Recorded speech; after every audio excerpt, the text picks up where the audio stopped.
Hey, what's up everybody? In this crash course tutorial for Shadows of Esteren by Studio Agate, I'm going to go over character creation. Now, keep in mind there are some options and expansion rules for character creation that you can find in other supplements and book releases for Shadows of Esteren, but in this one, I'm going to do the main character creation that you find in the main rulebook. So let's get into it. Cybernation Uncensored.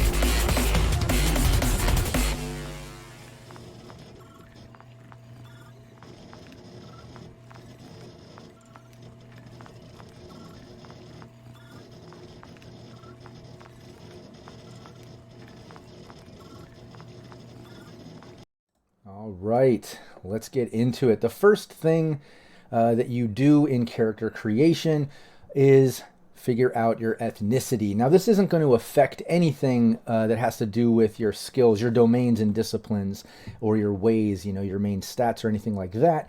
But it does give some background, some basics on how your character might look, what they might lean into. And there's some extended descriptions here that you can read, but just to give you the gist of it, people of Tree Kazel, which are kind of like the general people of the peninsula, right? The melting pot of people. Then there's the Osag people, they're a hardened people. They're kind of like the original indigenous people of Tree Kazel. They still have their sort of tribes and stuff, or traditional clans, I should say. But yeah, they're kind of known for being tough. People of the land, like I said, kind of the indigenous people of Tree Kazel. There's Terish people, which are kind of nomadic, kind of like a nomadic sort of people in Tree Kazel, and they're known from coming from the west, crossing over the furious ocean. And they can be distinguished from the Tree Kazel, the people of Tree Kazel, by their higher cheekbones, their aquiline noses, and their often pale eyes, as you can see in the descriptions here. Many of them become entertainers, mystics, or craftsmen. But there's the Terish people. And then there's people of the continent. Now, if you remember when I go over the setting and style of Shadows of Esteren, and if you haven't seen that, make sure you watch that crash course tutorial.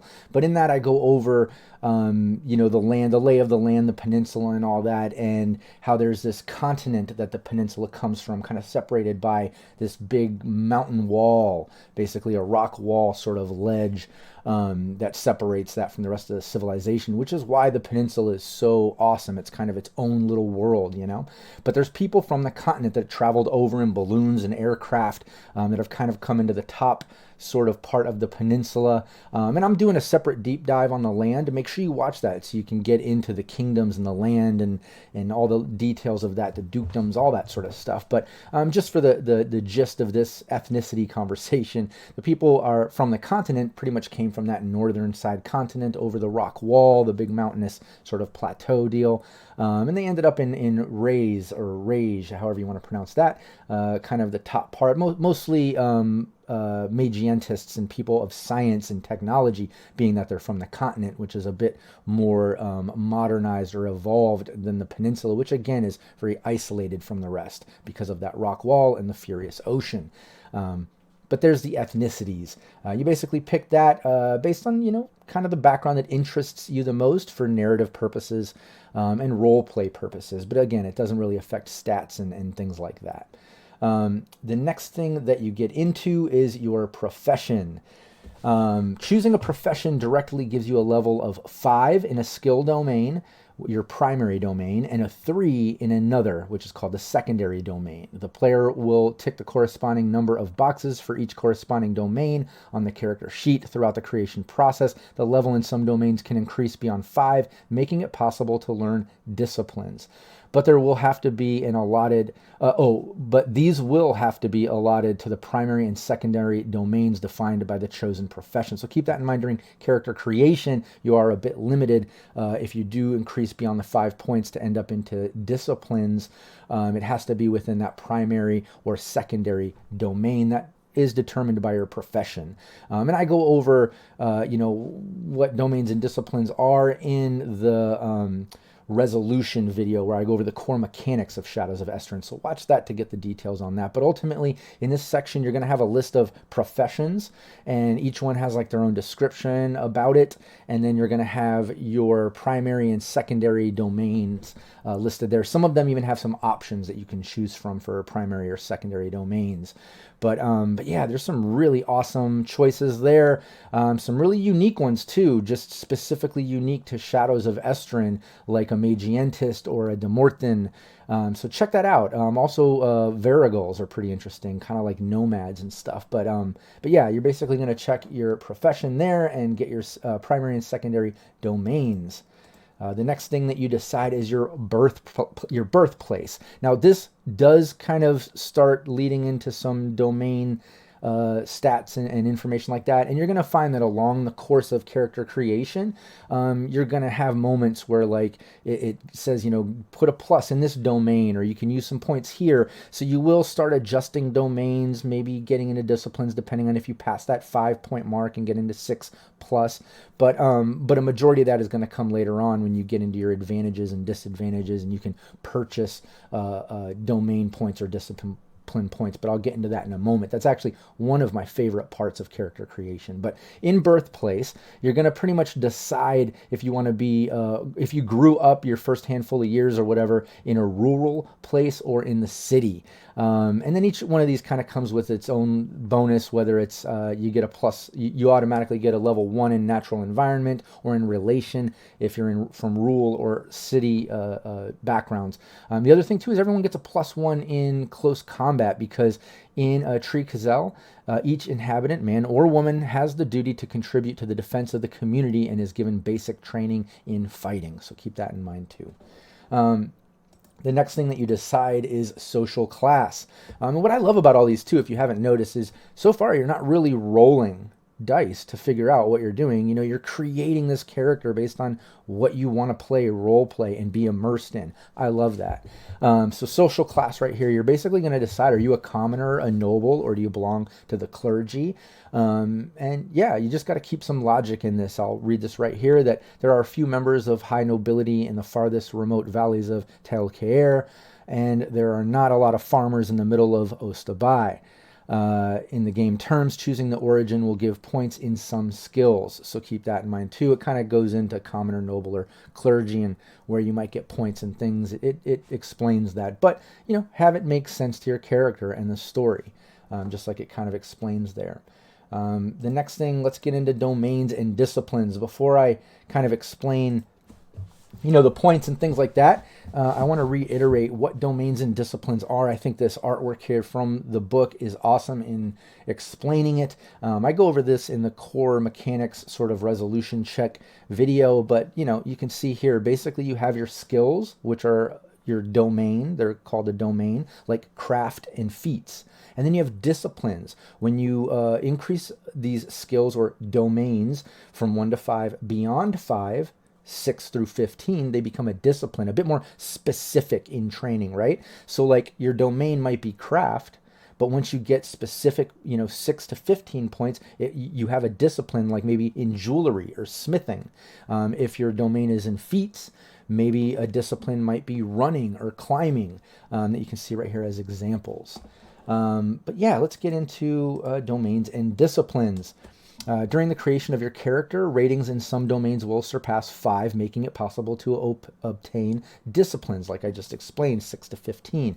At creation, now keep this in mind too, because this is, when you're creating a character, like I mentioned before, there's some sort of limitations when you're first creating a character. So at creation, the number of disciplines is limited to 2, and their level is limited to 6. Moreover, the disciplines must be allotted to the primary and secondary domains defined by the chosen profession. So whichever profession you chose, when you have that primary and secondary domain, those are the only options at character creation to kind of get into possible disciplines. If a PC manages to go beyond 5 in a domain that is neither primary nor secondary, he can add the points in excess to another domain chosen by the player, which cannot go beyond 5.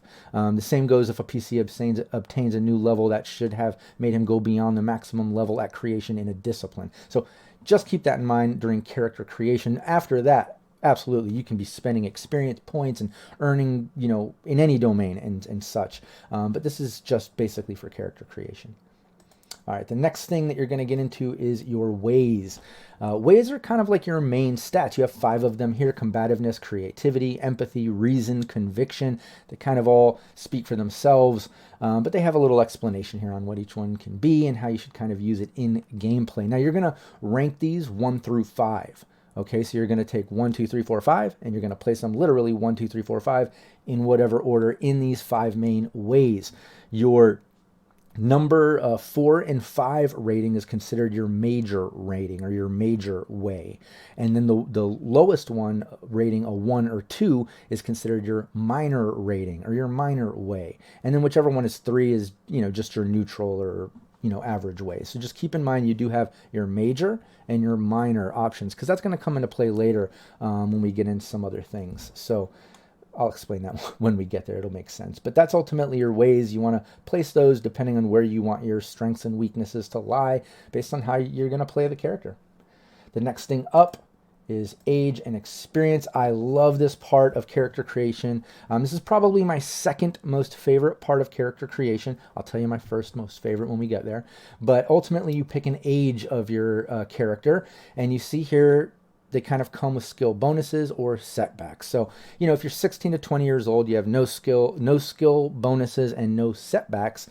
But moving on from there, you might have a +1 in a domain, or a +1 in 2 different domains, or 3 different domains, which also come with some setbacks. Okay, so you understand the +1, you just put in whichever domains you want. Kind of gives you more skills to lean on. But setbacks are completely different. Basically, however many setbacks you have, you're going to roll a d10 and refer to this chart. And you see here there's a bunch of setbacks. Each one kind of has their own way that they affect the character and how they work. But you can see here things like bad luck, a rumor, illness, things like that. So those are setbacks. The next thing that we'll get into are qualities and flaws, and this comes into play with your major and minor ways. Remember, I said if it's a 4 or a 5, it's considered major. If it's a 1 or a 2, it's a minor. This is how this plays out. Basically, you're going to pick one quality and one flaw, but the pool of qualities and the pool of flaws that you have to choose from basically are associated with your major and minor ways. So if you look over here, you'll see a list of the ways.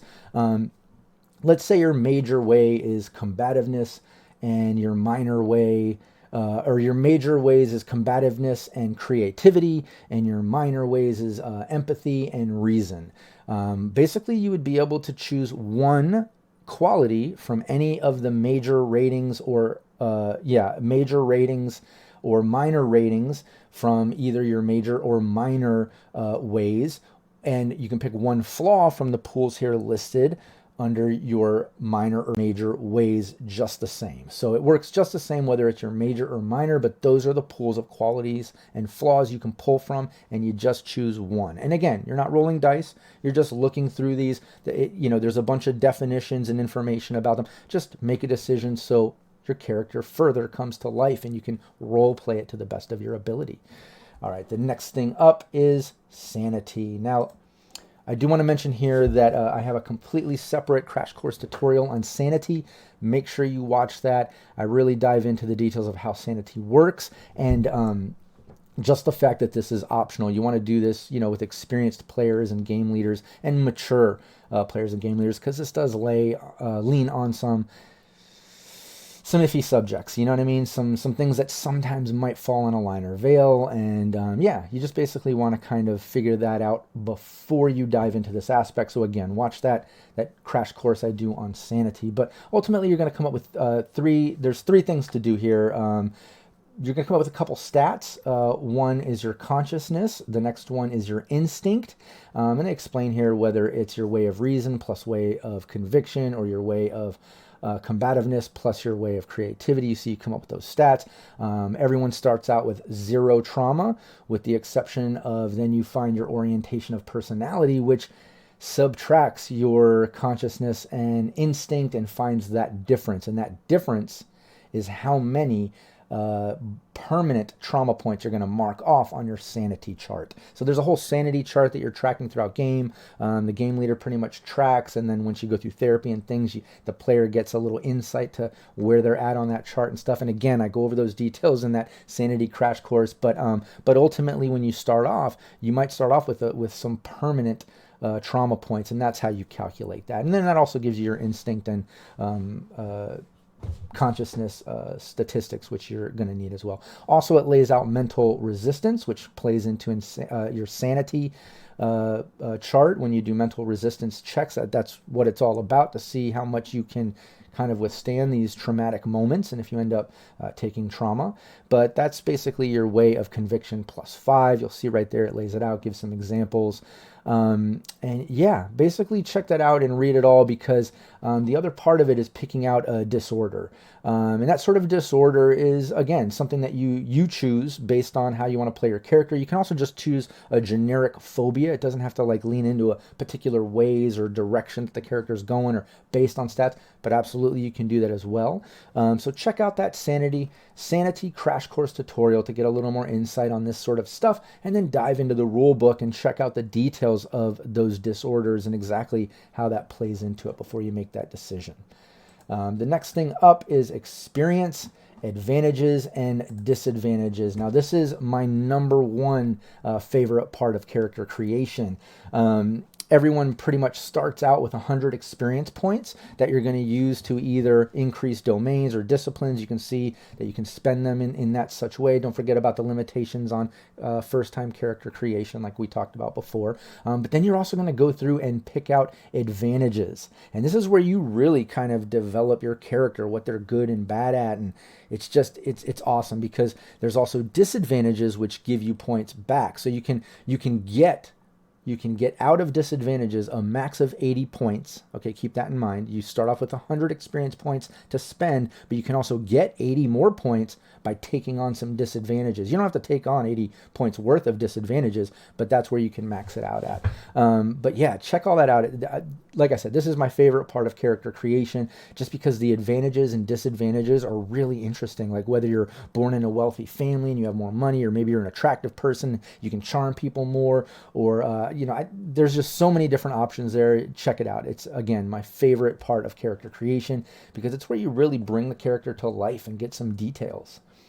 All right, next up is potential. Now, potential I go over in the combat crash course tutorial, and it really plays in when you're picking your fighting attitude. And that'll make sense if you watch that combat crash course. But ultimately, it has to do with your creativity ways. So whatever your creativity is going to determine basically how many potential points you're going to end up with. So at a 1, the character has 1 potential point. From 2 to 4, you have 2 points, and at 5, you have 3 potential points. So it just has to do with wherever your creativity way is, and that'll tell you how many potential points you have to use, and that plays into your fighting attitude when you enter combat. All right, defense. Defense is the other thing you gotta calculate here, because defense is going to play in it once again when it comes to combat. This is the number, with the exception of advantages, disadvantages, and other kind of modifiers, but this is the main number that whoever's attacking you has to beat to make a successful attack, and then calculate damage from. So that's how you figure out your defense, is basically to know the initial defense rating of a character, make the following addition. It's basically your ways of reason plus your ways of empathy plus 5. All right, next up is speed. So speed is, again, what it sounds like, basically for moving, and how fast and much you can move. But keep in mind also speed rating, and I'll just read this direct because I think this is pretty interesting to point out, and I love that they did this. But the speed rating will be used during fights and in every situation where the quickness of the character matters. It relies on his reaction speed and his ability to guess what is going to happen. Experience as well as an advantage or disadvantage can modify this rating. So it's not just about traversing or whatever. It really has to do with getting that initial combat stance or whatever. When you set up that initiative order, speed comes into play. But to know the initial speed rating of a character, make the following addition: way of combativeness plus way of empathy. All right, next up is stamina. So every PC has a basic rating of 10 in stamina. This rating represents the general health of the character, her ability to resist diseases, to recover from her injuries, etc. Any advantage or disadvantages previously chosen by the player can adjust this rating. Events during the adventures experienced by the PC can also change a character's stamina. Next up, survival points. All right, survival points. Basically, this is something that you use. This reminds me of luck. Okay, if you've played like Cyberpunk and other games, you have this sort of disposable pool of points that you can use on any check to benefit from. Right? You can use it, to increase things or to pull different bonuses or situational benefits, right? And I'll get into kind of what these survival points can do for you. But there's a couple things I want to read off here. Each character starts off with 3 survival points. Let's see here. I'll just read this direct because I think it's important that you get this because you can't replenish them and stuff. You can buy them, but let me go over this. The initial number of survival points is 3, but it can be adjusted with advantages and disadvantages. In a critical moment, a player can decide to use one or several survival points. The PC can then go beyond her limits, ignore pain, or accomplish a desperate act by calling upon her courage or her innermost willpower. Such actions are not necessarily physical. Survival points can be used for every type of action, given there is a feeling of urgency. So you see right there, it can really come in clutch if you're in a really messed up situation. But you also have to remember that, you can't replenish them. Once you use them, they're gone unless you use them use experience points to buy more, I should say. The other thing to keep in mind is anytime you use a survival point, you suffer a temporary trauma point, just because of how exhaustive, it can be using these and what kind of situation you might be in that you need the survival point to be used. Let's go over the options here for these survival points.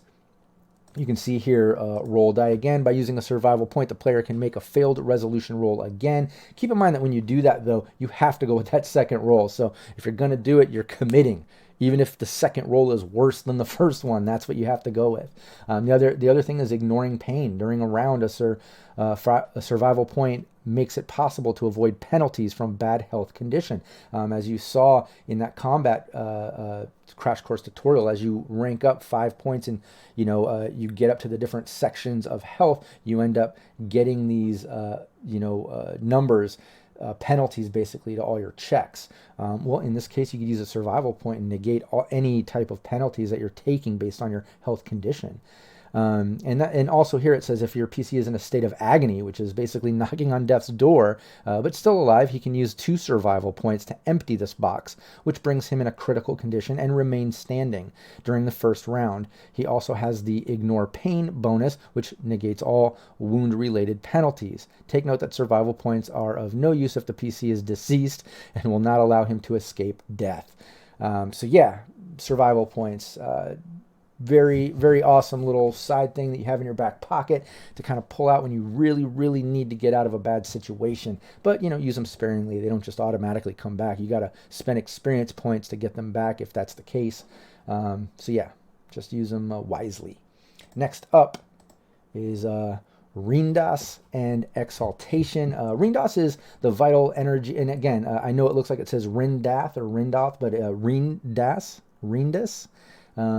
There's a pronunciation guide. I go over that in the setting and style crash course tutorial, but don't get hung up on pronunciations or anything like that. It really doesn't matter. Just call it whatever you want to call it, stick with it, make it your own, and move on and have fun. But Rindas is the vital energy everything is filled with, according to the Demorthin, which is kind of like those druid-style characters. It is mainly used for manifesting their ancestral arts. This level is calculated according to the following formula and then written down on the back of the sheet in the Rindas frame. So it's your way of empathy plus your way of combativeness plus your way of creativity. Exaltation, it represents the power generated by faith from which the elect of the temple draw to perform miracles. So it's pretty much the same thing as Rindas, except instead of for the Morthin, it's for people of the temple to kind of get miracles accomplished from their gods. So that's Exaltation. Or exaltation. Yeah, so those are those two numbers there. Let's get into, we're getting towards the end here, and this is where we get out a little bit out of some rolling in stats and into something fun, which is description. Once you lay out the character and you get into your advantages and disadvantages and all those things, your character starts coming to life. You can start seeing what the character looks like based on ethnicity and background and, maybe moral and personality sort of details based on that as well, in conjunction with your advantages and disadvantages, really bringing that personality to life and showing where the strengths and weaknesses are. Not to mention other little things that you're going to figure out along the way, like we went over, all those other little stats that also lean into, are they fast, healthy, slow? You can really kind of see it, and in description, that's where you lay it out. Just describe your character in as much detail as possible, the look, the attitude, the background, give it a little life history, have some fun with that. Next up is equipment. So equipment is basically a whole list of stuff there. It's awesome. It's really extensive. It lays out every piece of item you can pretty much think of, as well as services and other things. I love it. It's got everything. And if for some reason there's something there you can't find, you'll find something close enough that you can associate that price with what you need. But initially, you're to come up with how much money you have, or at Dale's, you're gonna have to calculate one thing here. You calculate 30 days of work, so 30 days of pay from whatever profession you have, and you're gonna figure out your daily wages based on this chart. Your daily wages times 30. So that's your initial money, your initial dowels. And you can see here it has different examples of professions and then how much money they make. These red and blue symbols, whether it's ember or azul, are the dowels. Now let me bring up the dales so you can kind of see, and again, pronounce that however you want. But that's the currency in Tree Kazel. You can see that 100 embers make 10 azures, and 10 azures make 1 frost. So that's how those three kind of break down in what they're worth. And yeah, you figure out your 30 days of pay based on your profession. You take that money and you go through that list of equipment and services and items and things, and you supply up. Now, there is an alternative way to kind of do this. Let me bring this up here. It does say that you can kind of just come up with your main equipment list and items that you think the character might need, and just kind of generally put that in, and then come up with a 2d10 azure dowels of savings. So you can kind of streamline that process. I'm not a big fan of that. I think if you're just trying to jump into a quick one-shot, that can absolutely work and probably be really efficient. But I'm more so like, let's calculate the 30 days of pay based on your profession, and then sit with that equipment list and service list and go through it and buy the things you think you're going to need for your character, or the things that you think your character would have purchased or had. I'm more of a fan of those details because I love to dive in and make it immersive, and this game allows that to happen, so why not do it? But yeah, that's pretty much it for character creation. That's the gist of it, the main key points. Now, again, as you go through it, there's going to be little detailed descriptions and, little bonuses and penalties and things that it'll describe based on choices you make. And you'll see that as you go through it. I didn't want to, read every little detail and option in this. Otherwise, this crash course tutorial would be an hour or 2 hours long. So just go through that on your own and make your decisions based on what you read and how you want to bring that character to life. I do want to reiterate the other thing, which is that there are some optional and expansion rules in other books for Shadows of Esteren, and I'm going to release little crash course tutorials to kind of put those out there. You can see those options as well. The last thing I want to mention is there is a website where you can do character creation, and it streamlines the process, automates it.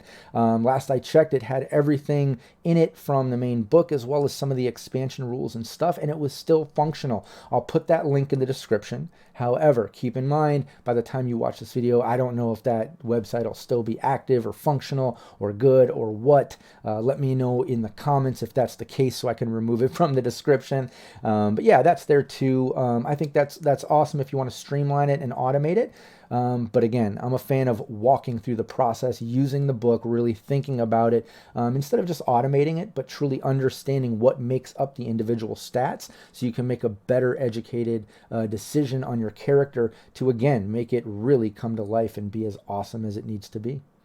All right, well, please, once again, leave me a like, leave me a comment, subscribe to the channel. I would really appreciate your support, not just for Cybernation Uncensored and myself, but also because we're trying to expose Shadows of Esteren and Studio Agate to more fans and people. So every like, every comment, every sub, every share helps that happen, and I really appreciate it. All right, I'll see you next time. Take care.